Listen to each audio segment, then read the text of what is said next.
Como prometido, falaremos hoje sobre o Instituto da Detração no direito eleitoral. Isso mesmo. Em que pese a detração ser um instituto originário do Código Penal, vamos falar da detração na seara eleitoral. É um instituto de suma importância também no direito eleitoral. Mas vamos ao conceito originário que consta do artigo 42 do Código Penal. Diz o artigo: computam-se na pena privativa de liberdade e na medida de segurança o tempo de prisão provisória no Brasil ou no estrangeiro, o de prisão administrativa e o de internação em qualquer dos estabelecimentos referidos no artigo anterior. Pois bem, computar-se aqui significa abater, subtrair o tempo de penalidade já cumprida, mas em caráter não definitivo, como diz ali na prisão provisória, por exemplo, certo? E o que tem isso a ver com o direito eleitoral? Tem a ver da seguinte forma. Como vimos anteriormente, vamos pegar o exemplo típico utilizado nos registros de candidatura, que é a questão da condenação por improbidade administrativa. Hipoteticamente, vamos imaginar que um agente público foi condenado num processo judicial em primeira instância por 3 anos de suspensão dos direitos políticos por um crime de improbidade. Pois bem, então ele recorre dessa decisão, ainda não está inelegível, porque é uma decisão monocrática em sede de primeira instância, e leva esse processo para a segunda instância, no Tribunal de Justiça.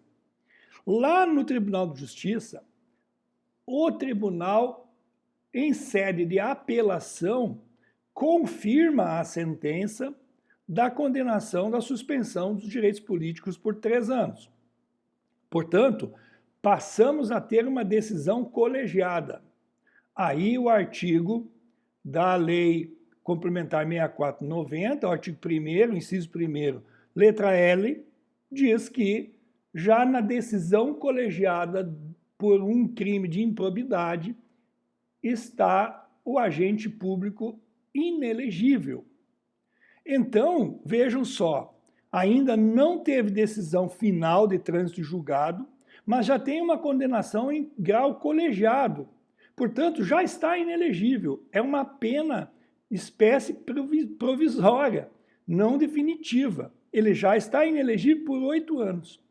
Hipoteticamente, se esse processo demorar 5 anos para ser julgado em definitivo pelo tribunal, ele estará 5 anos inelegível já. Não pode ser candidato nesse tempo. E aí vem um detalhe.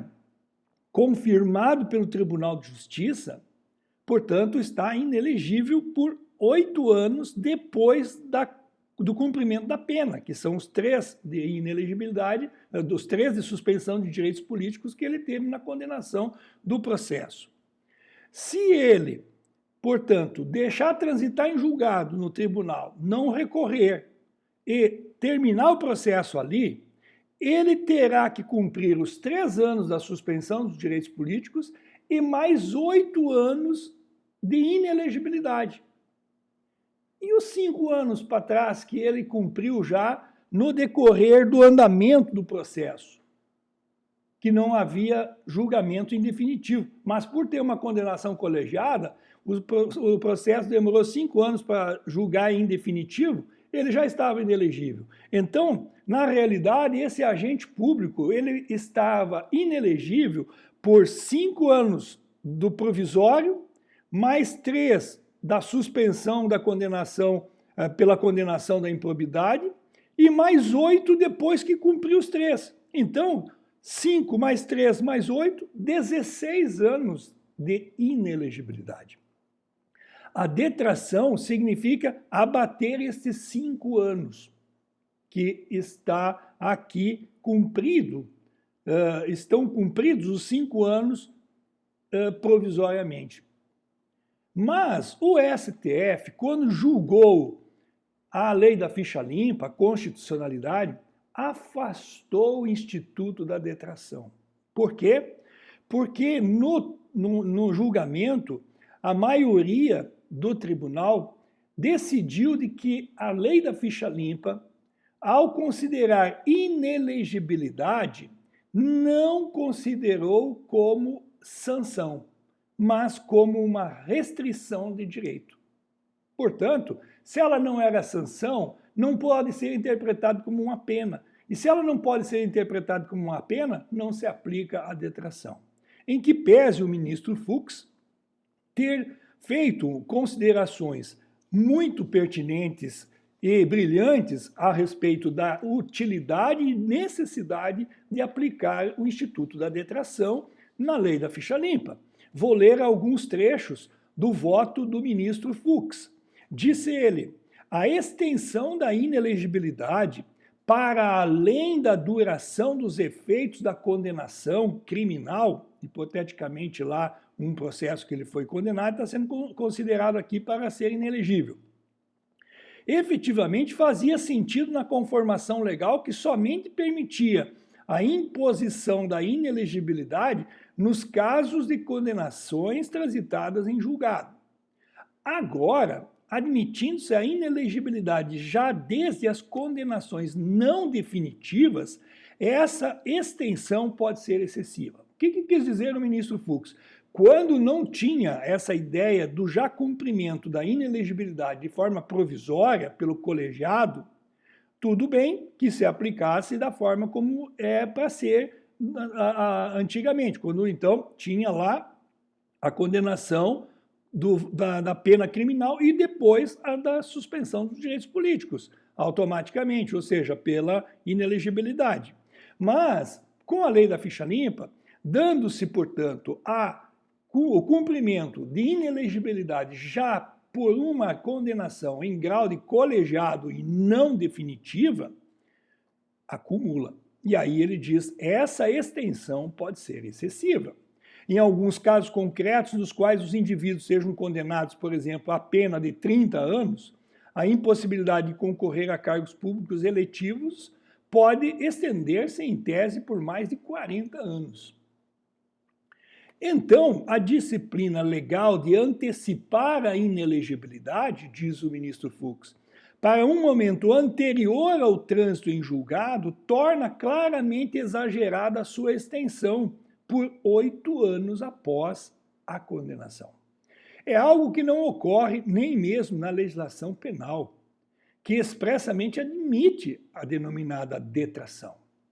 Aqui, então, faço uma digressão sobre o teste da proporcionalidade, da razoabilidade, da adequação e cheguei à conclusão de que era necessário dar essa interpretação conforme. Ou seja, o ministro Fux, comparando com o direito penal, percebe que é muito necessário aplicar o Instituto da Detração no direito eleitoral.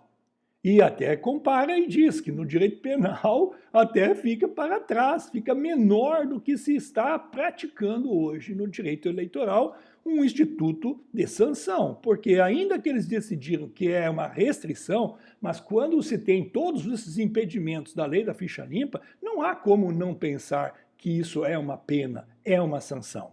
E continua ainda o ministro Fux e vale registrar. Diz ele, cumpre, destarte, proceder a uma interpretação conforme a Constituição para que, tanto na hipótese da linha E como da linha L do inciso 1º do artigo 1º da Lei Complementar 6490, seja possível abater do prazo de inelegibilidade de 8 anos posterior ao cumprimento da pena o período de inelegibilidade já decorrido entre a condenação não definitiva e o respectivo trânsito em julgado. Brilhante conclusão do ministro Fux, mas que, infelizmente, diante da maioria da composição da Corte do Supremo Tribunal Federal, não prevaleceu essa linha de raciocínio. A comunidade eleitoralista está calada desde lá. Já se passaram tantos anos e nós não temos ninguém clamando para revisitar esse instituto no direito eleitoral. Por isso, este vídeo de hoje é um clamor à comunidade eleitoralista para que não deixe este instituto em pleno sono profundo, diante de tantas injustiças que têm acontecido Brasil afora por aplicação exagerada da pena de inelegibilidade, além da pena propriamente dita da condenação e dos 8 anos de inelegibilidade. Aplica-se também, exageradamente, a pena provisória, a pena que não é definitiva já pela condenação do colegiado. Teríamos que ter, ao menos, se não quiser mexer nessa estrutura de julgamento, mas ter, ao menos, a detração computada, subtraído o tempo já cumprido pelo agente público de inelegibilidade, de suspensão dos seus direitos políticos. Esta é a linha que nós desejamos ver nos tribunais eleitorais, regionais eleitorais, no Tribunal Superior Eleitoral e, sobretudo, no STF. É necessário revisitar esta matéria. Os congressos de direito eleitoral estão aí, a todo vapor, dezenas de lives a todo vapor sobre as eleições, mas ninguém até agora falou sobre esse Instituto da Detração e, sobretudo, o exagero das penas de inelegibilidade aplicados aos agentes públicos diante do cumprimento já provisório de suspensão dos seus direitos políticos. Portanto, que venham as discussões e tomara a Deus que o STF revisite essa matéria e modifique o seu entendimento, modifique a jurisprudência.